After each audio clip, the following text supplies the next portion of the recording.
We got an update on James Paxton, and it's not the best thing to hear, but the Dodgers made adjustments, and we'll see what happens. We'll talk about everything about James Paxton and what it means for the Dodgers and what it means for him. And then we'll look at the young pitching prospects slash pitchers on the Dodgers who are excited about what their realistic scenario for the season is and get into all that. So let's get locked on Dodgers.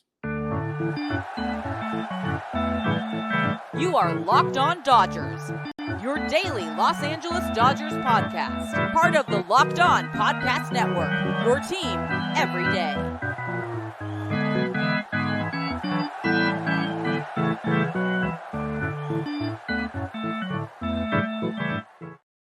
Yo, Dodger fans. Welcome to Locked On Dodgers. We are part of the Locked On Podcast Network, the #1 local sports daily podcast network. Locked On, your team every day.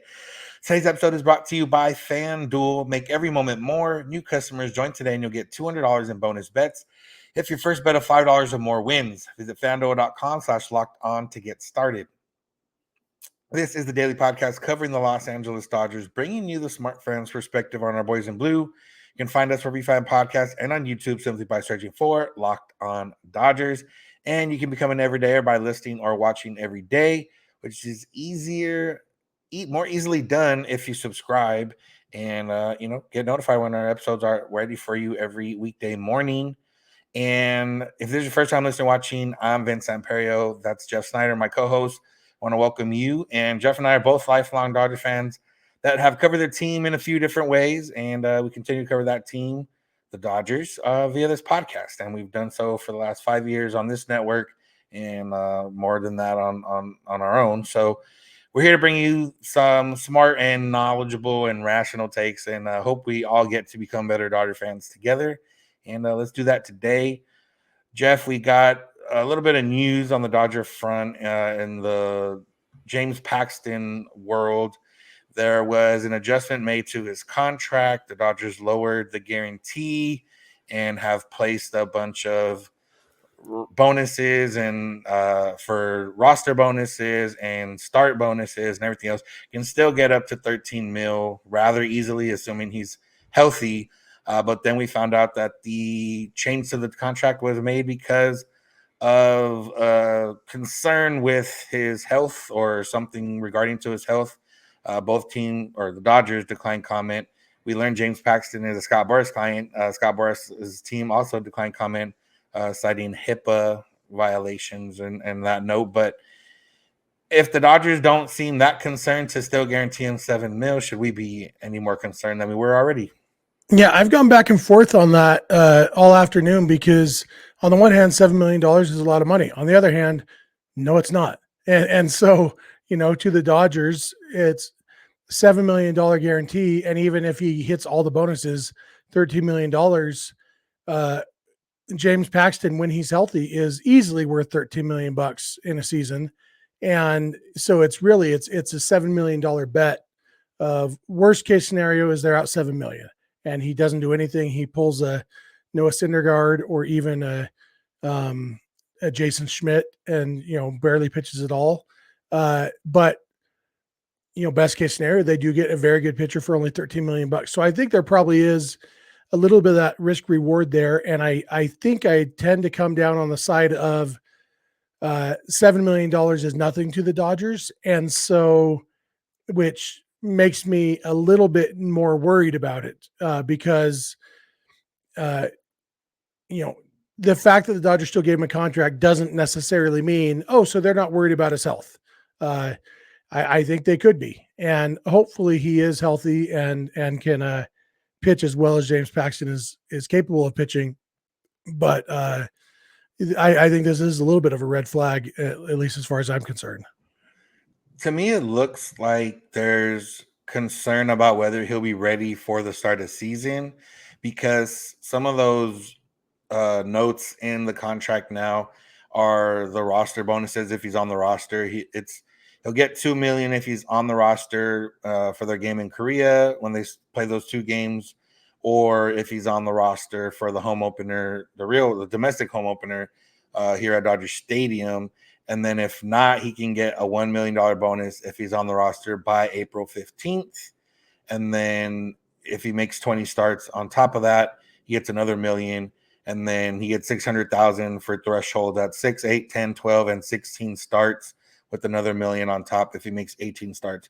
So for me, that way that's structured is that there's concern for him at the start of the season rather than maybe general concern for the entire season, which does give me a little bit more hope that, it's one of those things where, hey, you know what, maybe he might not be ready for opening day, but once he is ready to go, then he'll be, at least as healthy as he can be.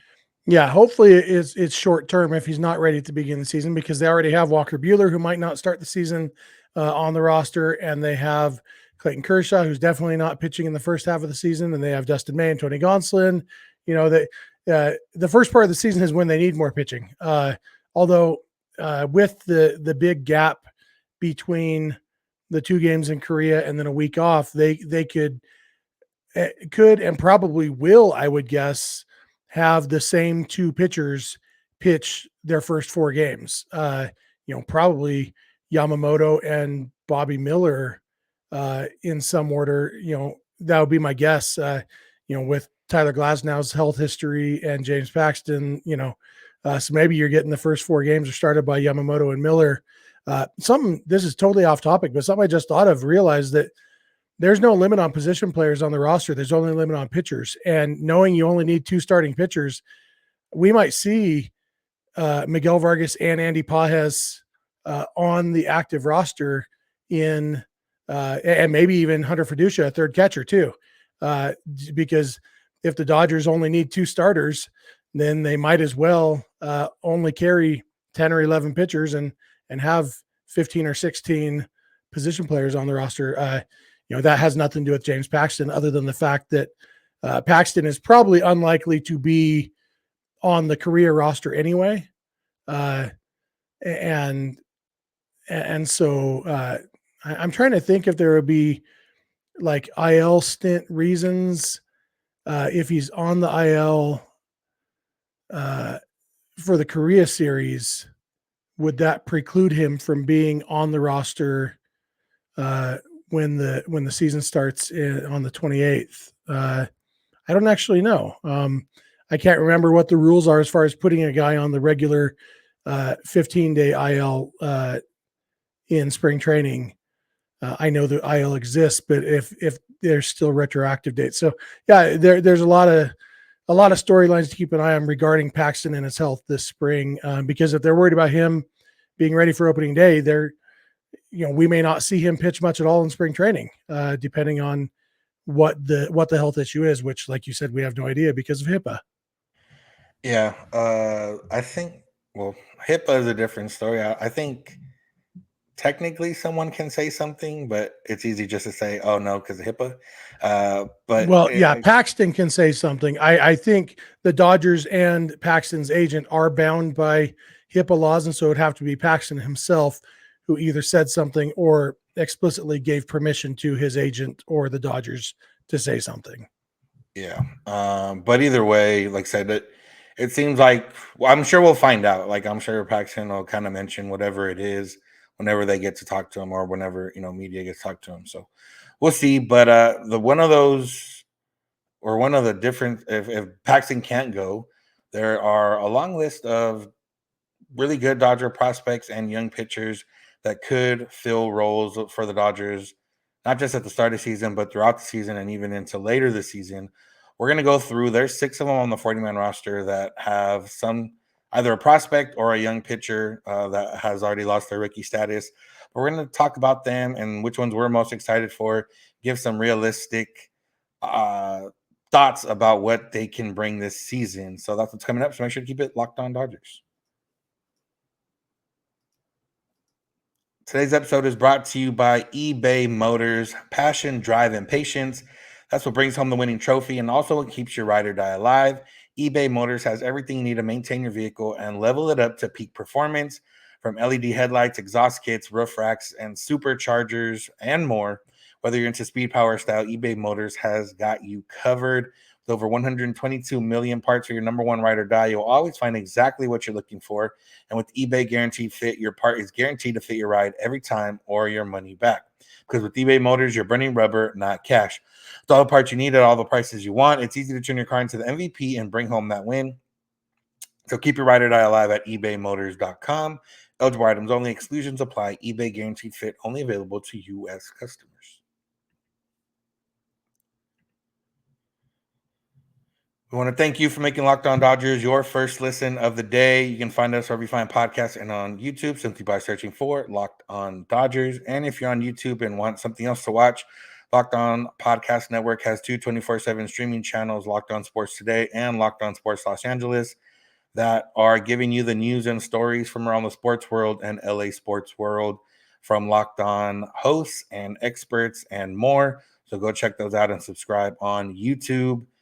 And like we mentioned, the Dodgers have a lot of young pitchers that could impact the team this year.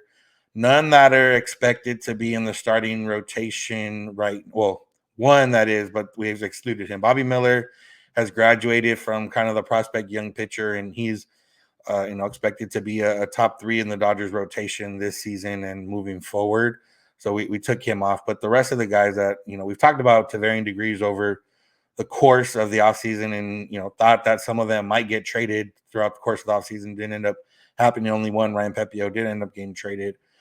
And, there's some excitement there for some of these arms, maybe less excitement for some others, but we're just going to go through and have a draft of sorts of who we're most excited about, and then talk about, what they could bring to the Dodgers this season. And then not a best case scenario, because best case scenario for all these guys is rookie of the year or some type of outstanding season, but more of a realistic case scenario when it comes to the Dodgers and what, how many starts or what they could do or, what kind of role they can fill. So with that being said, Jeff, I think I know who your number one pick will be, but I'll let you say it just in case it's not.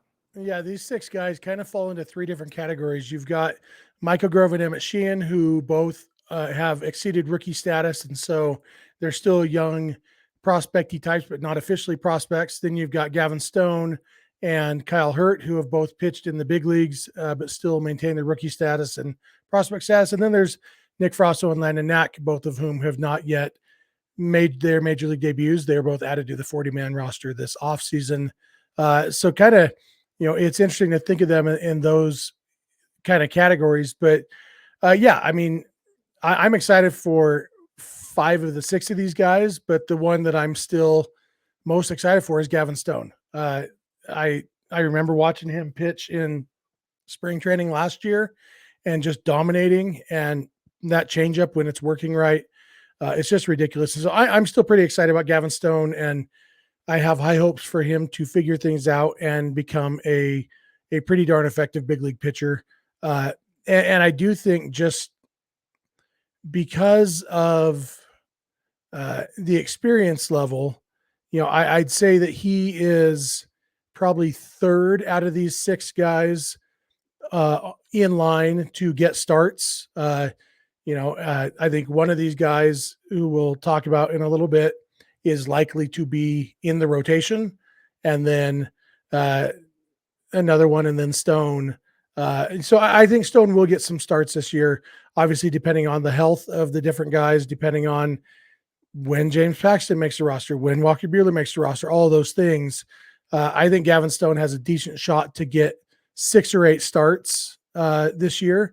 And if he pitches well, he could pitch his way into more starts. Really, that's kind of what we've seen. Emmett Sheehan wasn't on anybody's radar.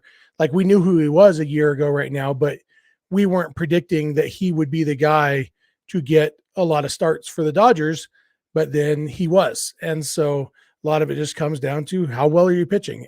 You kind of earn your spot. Baseball starting pitching in a lot of ways is a great meritocracy. If you earn the spot, a lot of times you're going to get the spot, and not all the time, because sometimes Noah Syndergaard is on the roster. But most of the time, if you earn it, you're going to get those starts. Yeah. And, for him, it's similar to Pepio in a sense, where Pepio had that first year, kind of struggled a bit. The changeup wasn't there. He was trying some different things. didn't quite work out. And then, we saw what he did last year once he was healthy toward the end of the season. Stone, similar, change-up guy, didn't quite have the success, got a little bit of bad luck in some of those starts that he made last year, and, knows what he need to work on, can probably come through this season and hopefully, like I said, give the Dodgers whatever he can when he's needed.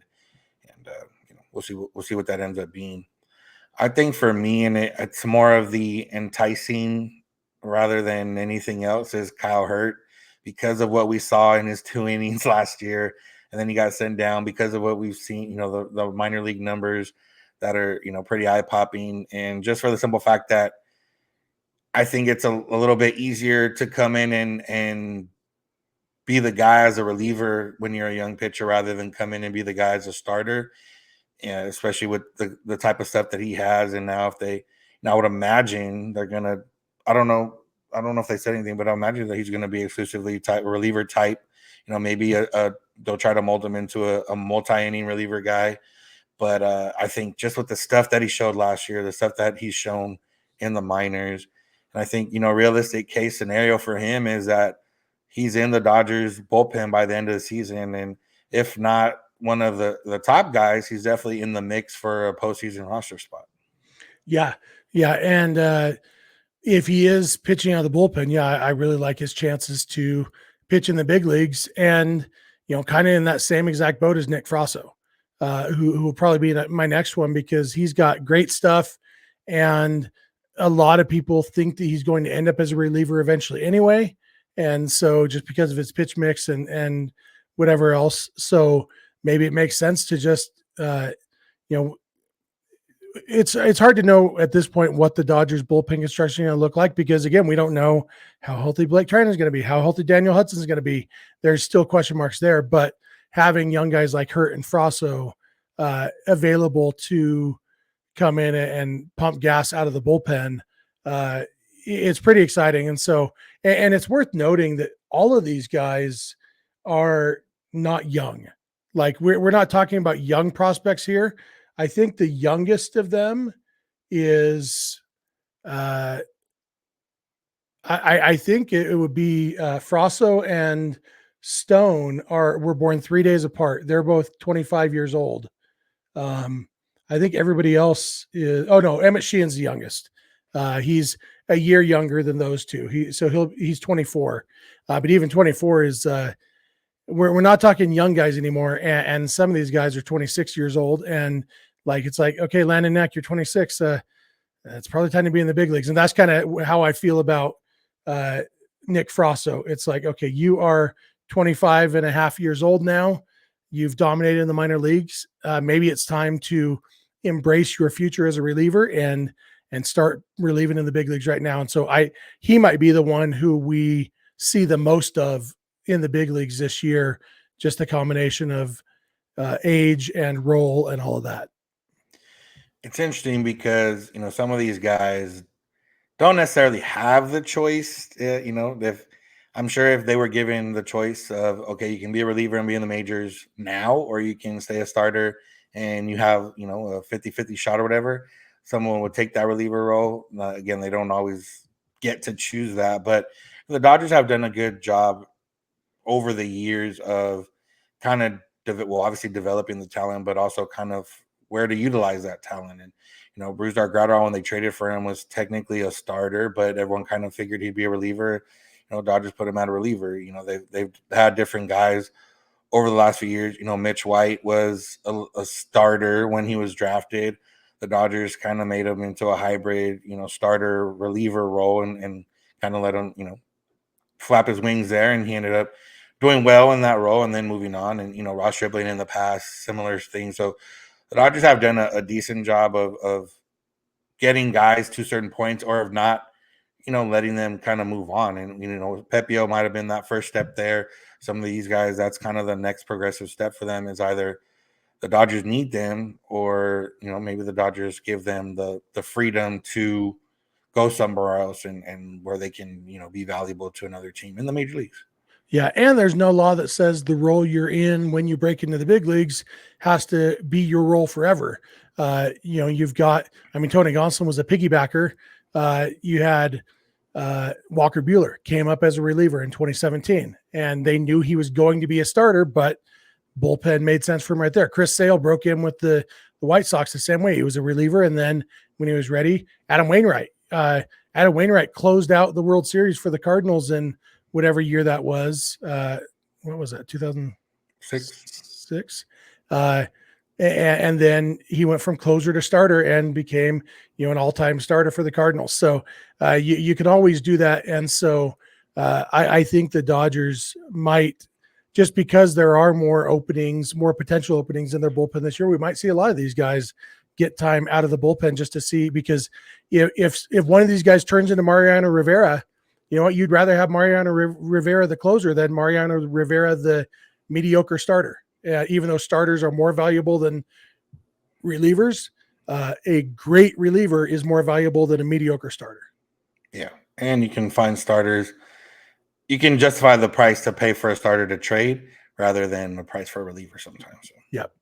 All right. There's 3 more names to talk about. That's what's coming up. So make sure to keep it locked on Dodgers. Today's episode is brought to you by FanDuel. Super Bowl is here, and it's a happy, another week and a half until we can actually get the Super Bowl. But you can celebrate with FanDuel, America's #1 sports book, because Super Bowl Sunday is all about the best seat on the couch, your favorite football snacks, maybe for some people the commercials or the halftime show, but also those Super Bowl bets, those special props and everything that comes with the Super Bowl. And that's what you can get into with FanDuel, because right now new customers can join and get $200 in bonus bets if your first bet of $5 or more wins.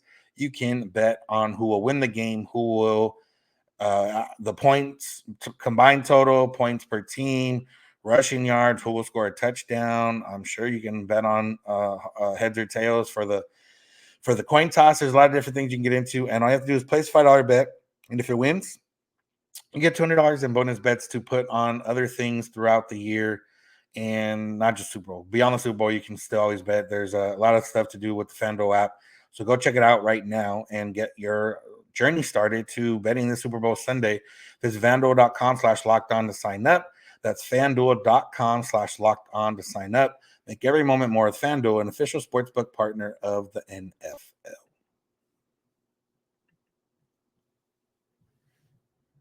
We want to thank you for being an everydayer if you are one. An everydayer is someone who listens or watches every day. The easiest way to do so is to subscribe and be notified when episodes are ready for you every Monday through Friday. We are Locked On Dodgers wherever you get podcasts and on YouTube.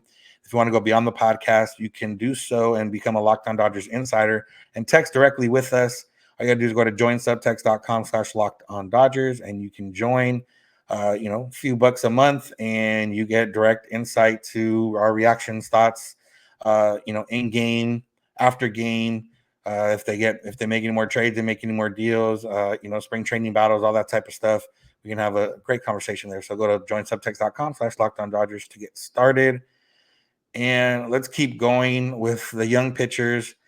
And this is one that's almost, wouldn't have made the cut, but he's still young enough and still doesn't have a defined role right now with the Dodgers, although he might, depending on James Paxton and some of these other guys. And that's Emmett Sheehan.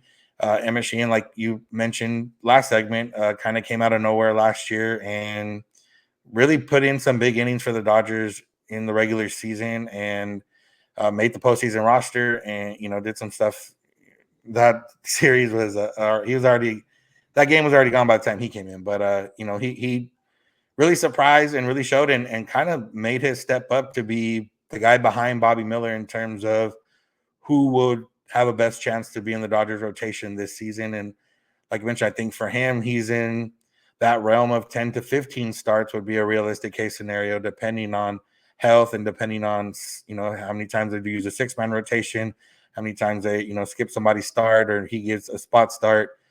It would have, if everyone's healthy, including James Paxton, it feels like Emmett Sheehan will be on the roster as that swing guy and, inning eater in the bullpen type guy. And if anyone doesn't make it to the opening day roster healthy, then Emmett Sheehan slots into their role. Yeah, and maybe even more than that. I mean, if they go with a 6-man rotation, Sheehan is probably the number 6 starter right now. And like we said last segment, he's the youngest of these guys, of these 6. Even if Bobby Miller was included, Sheehan would be the youngest of them. He's 6 months younger than Bobby Miller. He'll play this entire season at age 24. And so he is probably the one guy in the group who you could say, oh, he is actually still young enough that if he has a great season this year, you actually think of him as a young guy, really promising future.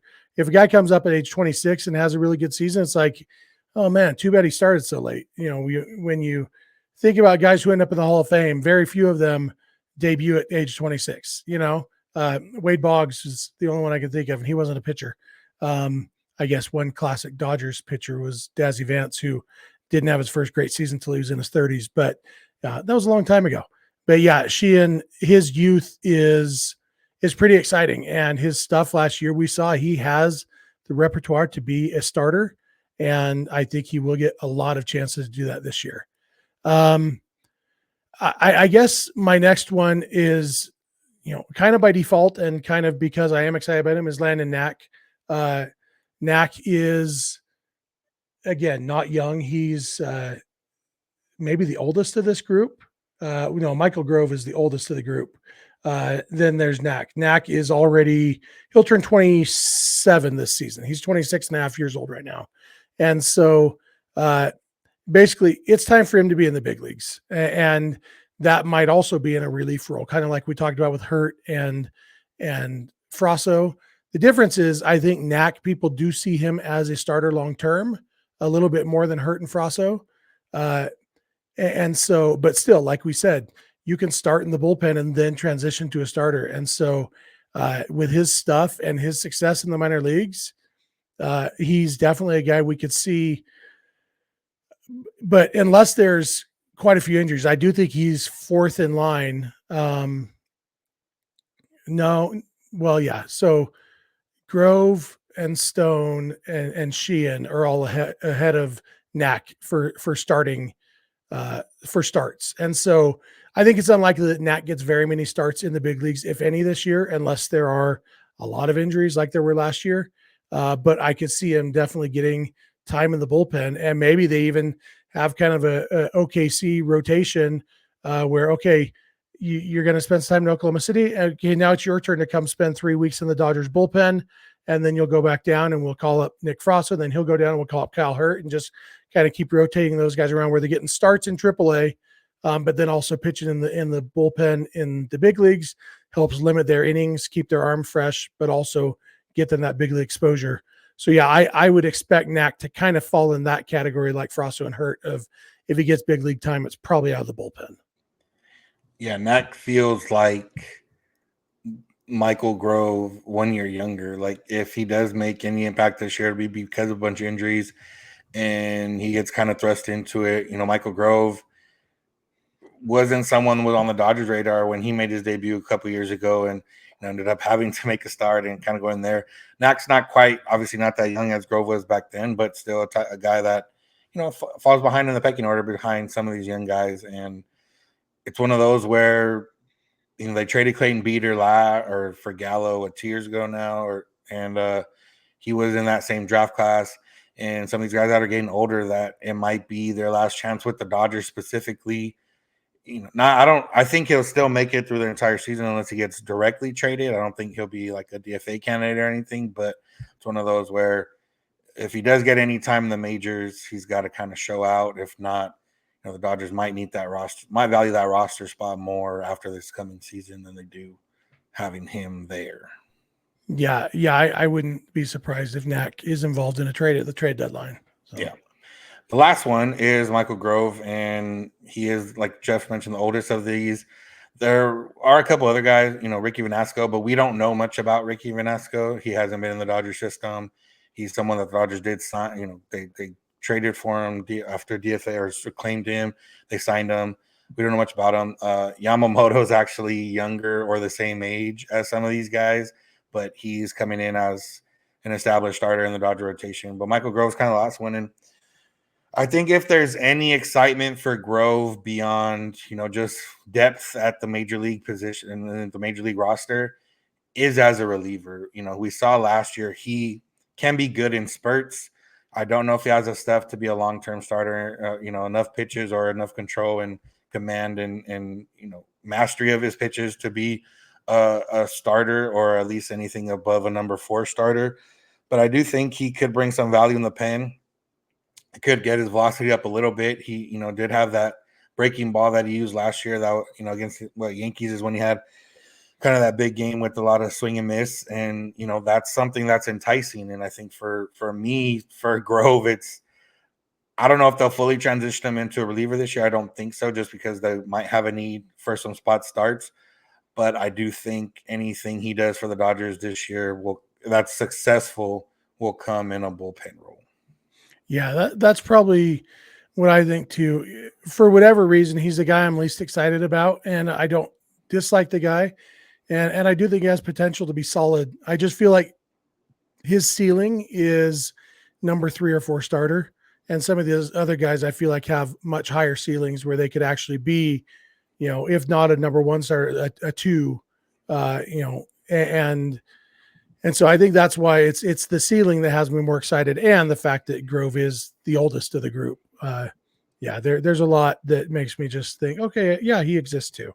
Yeah, like I said, I think if anything, a reliever role would be his most success with the Dodgers, and another one that might not survive the season if the Dodgers have to make a trade and they can get any value there. So, speaking of Ricky Vanasco, I actually just saw a tweet from Bruce Kuntz from 12 minutes ago about Vanasco from July 16th to September 23rd last year. 23 games, 26 in the third innings pitched for Vanasco, 1 earned run on a solo homer. And after coming over to the Dodgers last year, he pitched 39 innings. Is that what 38 innings, and 29 innings. That's the number, 29, and allowed just 4 earned runs and 3 homers. So basically, if people weren't hitting home runs off him, they weren't doing anything off him, and they weren't hitting home runs that off. He had 1.1 home runs per 9, so it's not like he was giving up a ton of homers. 13.7 strikeouts per 9. So Vanasco, he's a guy like we're talking about. We don't know what the bullpen's going to look like. Vanasco is one of those question marks. Is he going to be? They signed him to a big league contract. Is he going to be in the big league bullpen from opening day? And is he going to be the next Evan Phillips, or is he going to be the next, somebody who is less successful than Evan Phillips? Yeah, the next Phil Bickford. Why would you say that? That's going to do it for today's episode. Thank y'all for listening. Thank you for making Locked On Dodgers your first listen of the day. We're here for you every Monday through Friday for about 30 minutes. You can check us out on your morning commute, on your morning gym session, when you're getting ready for work or school, or anytime throughout the day. We're not exclusive to the morning, so go check us out. Remember that Locked On Sports Today and Locked On Sports Los Angeles are 2 24/7 streaming channels on YouTube from the Locked On Sports Podcast Network. You can check them out on YouTube all day long. Remember, you can go beyond the podcast and become an insider at joinsubtext.com/LockedOnDodgers and text directly with us. You can find us on social media, Twitter, Instagram, and TikTok at Locked On Dodgers. Jeff is on Twitter at SnyDog. I'm at Vincents91. You can DM us for any questions, comments, or concerns. You can also send those via email, lockedondodgers@gmail.com, or via voicemail text at 323-863-5625.